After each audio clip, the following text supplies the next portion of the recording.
kanan yang dalam UMNO berjuang untuk tuntut hak Melayu atas nama Melayu, hak istimewa Melayu pada ini. Hak istimewa Melayu ni apa benda? Jawatan kedudukan negeri itu yang mereka tuntut, dan mereka dapat tahun 48 persekutuan tu, BT beri. Kemudian satu lagi kelompok agama ada dalam tu, tapi dia baru bercita-cita, baru merancang. Dah ada bukti tunjuk bahawa dia mesyuarat, dia bersidang, dia berkumpul, bincang untuk tubuh parti. Tak boleh, banyak halangan sangat, dan kebimbangan itu wujud. Tak boleh tubuh. Silat tubuh, pak, kena tangkap British. Jadi tumpang orang lain lagi tengok keadaan dulu. Akhirnya jadi lambat. Masa dalam UMNO mereka selamat. Kelompok ini masuk dalam PKM masuk UMNO, selamat. Boleh buat kerja dah, tak ada tekanan. Maka dan masa yang sama mereka lihat dalam UMNO ni ada masalah. Banyak elemen-elemen yang bertentangan dengan syariat. Mereka rasa tak boleh, kita kena tubuh parti sendiri. Maka berbincanglah beberapa golongan ulama ni, termasuk saya kata Abdullah Fahim, Osman Hamzah, Fuad Hasan, macam-macam lah. Abu Bakar Al-Bakir pun ada. Mereka ini pelbagai jenis ulama duduk dalam UMNO sekaligus, bersatu dalam tu, berkumpul buat persidangan, berapa kali persidangan. Selepas lahirkan MATA, mereka akhirnya berjaya buat satu keputusan untuk lahirkan Hizbul Muslimin. MATA tu permulaan daripada PAS, Hizbul Muslimin jadi parti politik rasmi. Bila mereka tubuh Hizbul Muslimin, pengaruhnya sangat kuat. Hari ini saya patut bawa satu rekod nak beri pada sesiapa yang patutlah. Rekod Perisikan British,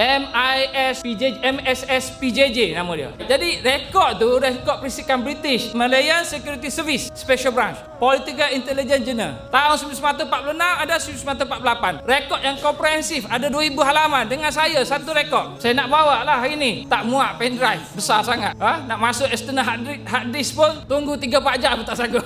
Tak jadi bawa. Selalunya saya beri yang ni percuma. Yang ni yang kalau anda baca, tapi dalam bahasa Inggeris lah, anda boleh tahu semua yang berlaku tahun 45-47.